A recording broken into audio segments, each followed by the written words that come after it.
Hello, good morning, students. Please subscribe the channel, drop a like, share, and comment. This is Progressive Monthly Magazine, February 2025. Exercise number 14 on the speed of 100 words per minute. Start.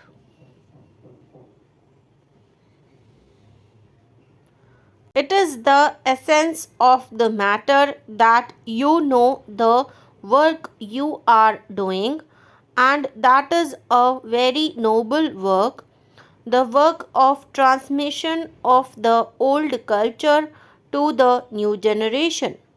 There are two sides to the situation. There is the student, the boy and girl, and there are the things of culture, the things that human beings by their cultural efforts have made. They take different forms. They take the form of books. They take the form of songs.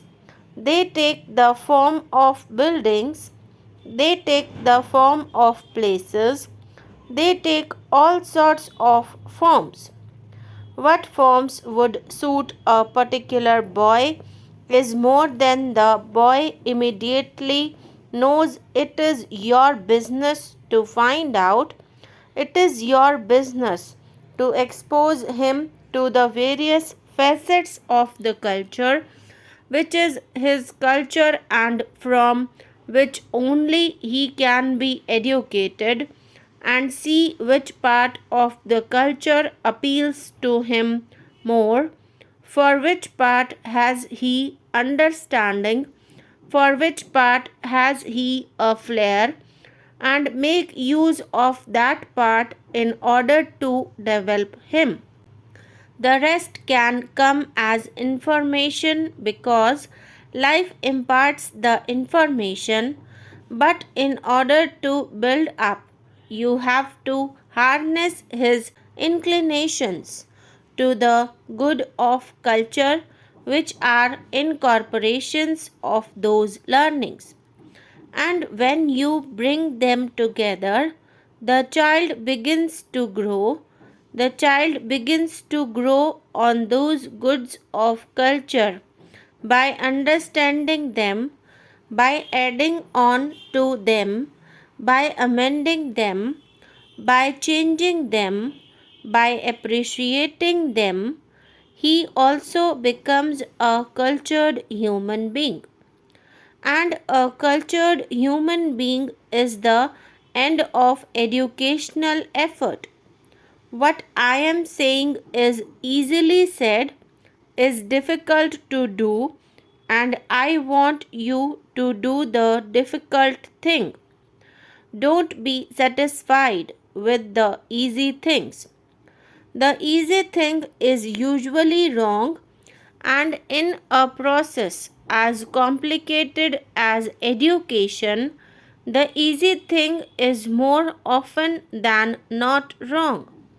Therefore, apply your mind to understanding the personality of the students, and apply your mind to the structure of the cultural goods, which are the instrument of education, and try to find out the correspondence between the two and bring them together.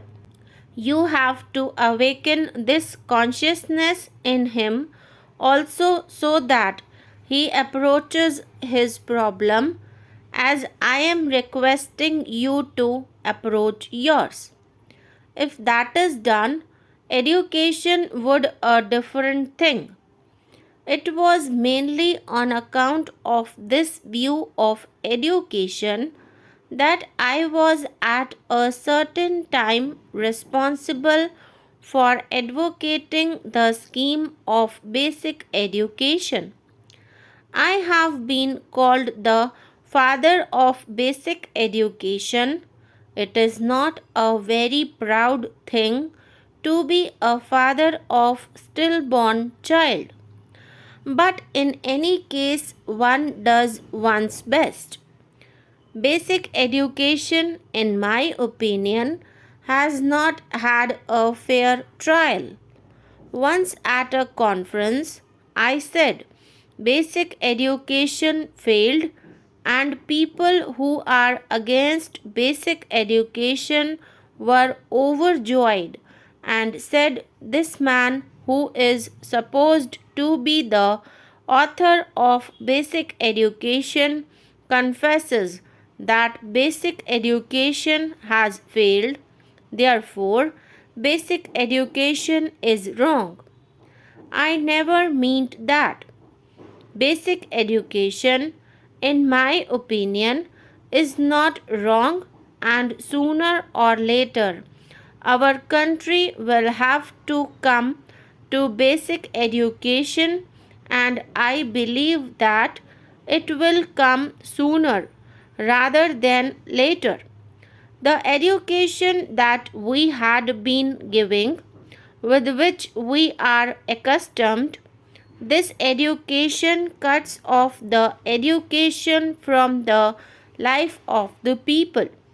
For a white collar job, as long as we had a few people to educate, a few hundreds, a few thousands, or a few million, that thing did good work, and some very fine minds were the product. But if we have to educate everybody in a people of billion, you cannot educate them in such a way as to take them off from the work. Then you all will starve. You will have all the philosophy in the world, but will have no food to eat and will have no clothes to wear. Why should anybody produce clothes for you if you can philosophies? Why should anybody produce food grains for you if you can philosophies? When we are few, our population was small number, people could devote themselves to philosophy because the others fed them and rejoiced in feeding them. In the circumstances as they are, you cannot take people away from their work. You have to make their work educative, because the work which is mechanical is not educative, and millions of our people are doomed to do mechanical work, just work which repeats itself, of which they don't know why they do. But if you can make their work educative, that is a process in which they learn to think and judge and select and choose, then you have made work into an educative process that we will have to do if we don't want to go under. And I do hope, as an optimist, that we will not go under. Therefore, we will have to do it.